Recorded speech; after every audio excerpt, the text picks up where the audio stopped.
Hey everyone, and thanks for jumping back into the Cryptoverse. Today, we're going to talk about Bitcoin, and we're going to be putting back on our on-chain analysis hat, and we're going to be taking a look at the transaction fees, something that we've covered many times on the channel. If you guys like the content, make sure you subscribe to the channel, give the video a thumbs up, and also check out Into the Cryptoverse Premium at intothecryptoverse.com. Now, the Bitcoin total transaction fees is actually a fairly useful metric for identifying bull markets and bear markets.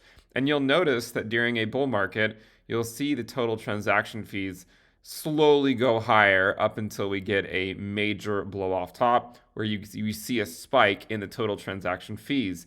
This alone is a fairly decent indicator of finding a major top with Bitcoin. Now, it's not necessarily going to always give you the exact day that you hit the highest price, but it does come relatively close.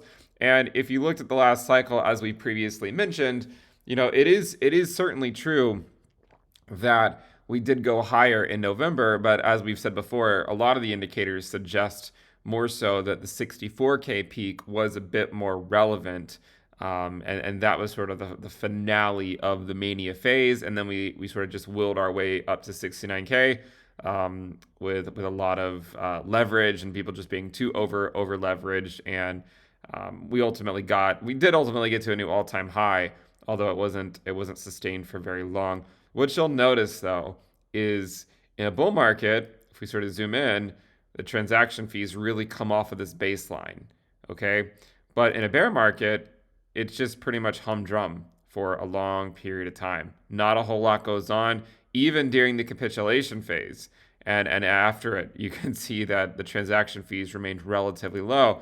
And if you go look at where we are today, you can see that transaction fees have been relatively low and slowly decreasing really since October of 2021. Now, they had already gone down significantly from where they were back in April. I mean, you can see where it sort of peaked over here in April of 2021, and then it sort of went to bear market levels by July. Okay, and this is is somewhat interesting that you really don't see any major changes here. You don't see any major spikes in the total transaction fees once we had sort of that second leg. And I think a lot of the people that really got drawn into the cryptoverse in early 2021, I think that this sort of move right here, this 50% pullback, I think it scared a lot of people off. And then furthermore, the other thing is that according to a lot of social statistics, we weren't really getting a lot of new people in the cryptoverse in the second half of 2021. It was more so just the same people that continued to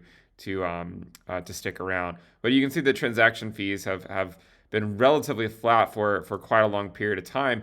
And one of the interesting things I thought that we could look at would be a moving average. So for instance, looking at say like a 30-day SMA of it, and you can see like back in 2018, 2019, we continued to decrease for a while. And then it finally started to level off. And then we ended up going sort of into this short-term bull run. But what's interesting now is you can still see we're arguably just in this sort of decreasing phase, right? Where there is still interest that is slowly leaving the cryptoverse. Now, eventually, we will find some type of a bottom on this, and we'll use it as sort of a starting point for a new rally. But I think this actually provides a fairly nice signal. If you look at say like the 50-day SMA, you can see once the total transaction fees really start to climb like this, you should be on high alert. So a fairly good indicator, I think, to sort of put in your toolbox of indicators to try to identify, at the next mania phase, if and when it occurs, you might want to take advantage of it. It's sort of like looking back at 2021 and for me personally, taking a lot, taking out a lot at the first peak. But again, the second peak didn't really show nearly as much activity as the first one. Hopefully you guys enjoyed this video on transaction fees and the on-chain analysis stuff. I know we don't talk a lot about on-chain analysis, but I do think there are some interesting points that you can kind of take away from some of this on-chain analysis and just sort of identifying mania phase in Bitcoin, and then also identifying bear market activity. If you guys like the content, make sure you subscribe, give the video a thumbs up, and I'll see you guys next time. Bye.